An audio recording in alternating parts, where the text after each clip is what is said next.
Happy Passover! Happy Passover. Passover is probably one of the most known and celebrated Jewish holidays. It's also a holiday that most people celebrate in their homes instead of in the synagogue. So we want to make sure that you understand everything you need to know to celebrate a happy Passover. So the first night of Passover, people at their homes, they have what we call a Passover Seder. Seder means order, and so the Seder is a meal that has a very specific order of things that we do. But everything we do in a Passover Seder is all to tell the same story. It tells the story of the Israelites' exodus from Egypt that we read about in the Torah in the book of Exodus. It's that exodus from Egypt that took Jews from slavery to freedom, and that's why it's one of our most important holidays. One of the first things that we use as we're gathering around the table is this book that we call the Haggadah. The Haggadah comes from the word the telling, and the story that we tell is the Exodus out of Egypt, but in its specific order and with all of the rituals that go along with the telling of this meal.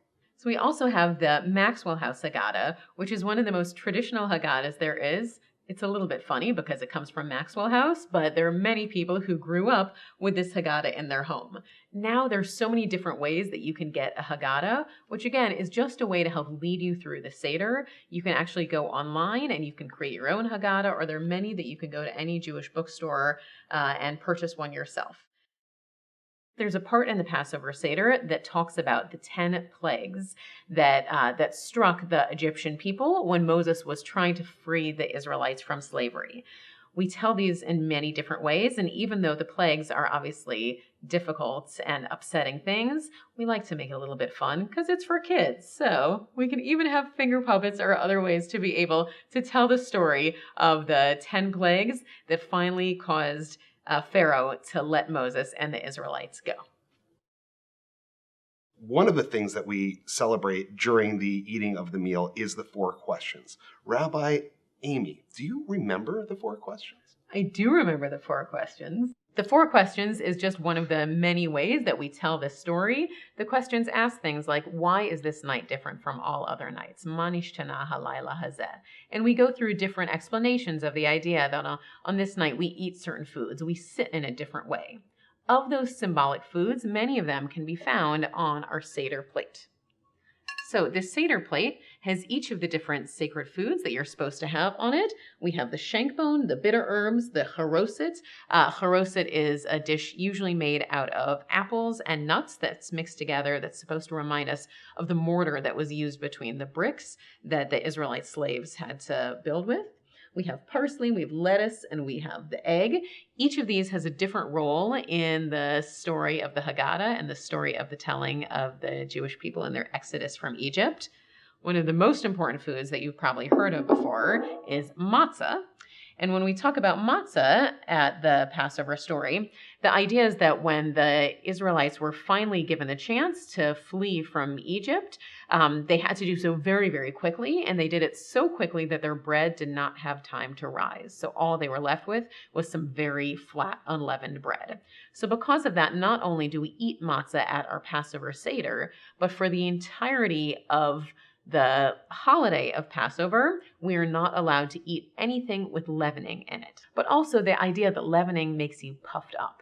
And so there's this teaching that says that on Passover, we are not supposed to be so puffed up. We are not supposed to be arrogant or proud, but we are supposed to remember that our ancestors were slaves, and we always have to be able to be conscious of the fact that having known slavery and been brought to freedom, that we should always be aware of just how lucky we are and be able to give that gift of freedom to others. We also have the afikomen. This is another fun tradition that during the Seder meal, there is a time when you break off a piece of the matzah and you put it in a little afikomen bag. But at some point in the Seder meal, usually children will go and they will find the afikomen that someone hid for them later in the meal.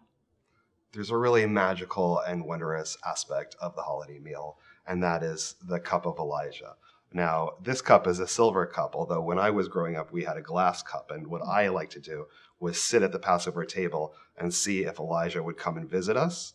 Elijah is the herald of the redemption of the people of Israel. So him visiting would be a way of us learning that good things are going to come and all of the people of Israel are going to be brought to a higher and better place. That being said, the beauty of the cup of Elijah was that it gave us a sense of a bit of magic at the meal. We were not only participating in the story, but we also realized that a very sacred and holy guest who we might not be able to see would come and go so quickly that he would drink the entire cup before we even noticed. There's so many different traditions that we have on Passover. We talk about the cup of Elijah, we talk about the plagues, we talk about Moses, we talk about how God redeems us. There is a lot of singing, but all of these traditions can all be found in your Haggadah, and you can pick and choose what it is that you want to do. When we sit down to the Passover table, we recall with a deep memory the idea that we were actually slaves in Egypt. And there are many rituals to reenact this, and of course there are many teachings to be taught. But what is really key is the idea that we understand as we go forth into the spring, into a time of plenty, that it comes with great struggle. It comes after great and difficult work. But if we put in the time, if we dedicate ourselves, and if we understand with humility, then we can encounter what the Israelites encountered, which is hope and the understanding that God exists and wanders with us. And one of the most beautiful teachings about Passover also is the idea that this isn't just a story you're telling, that you are really supposed to imagine yourself in the story.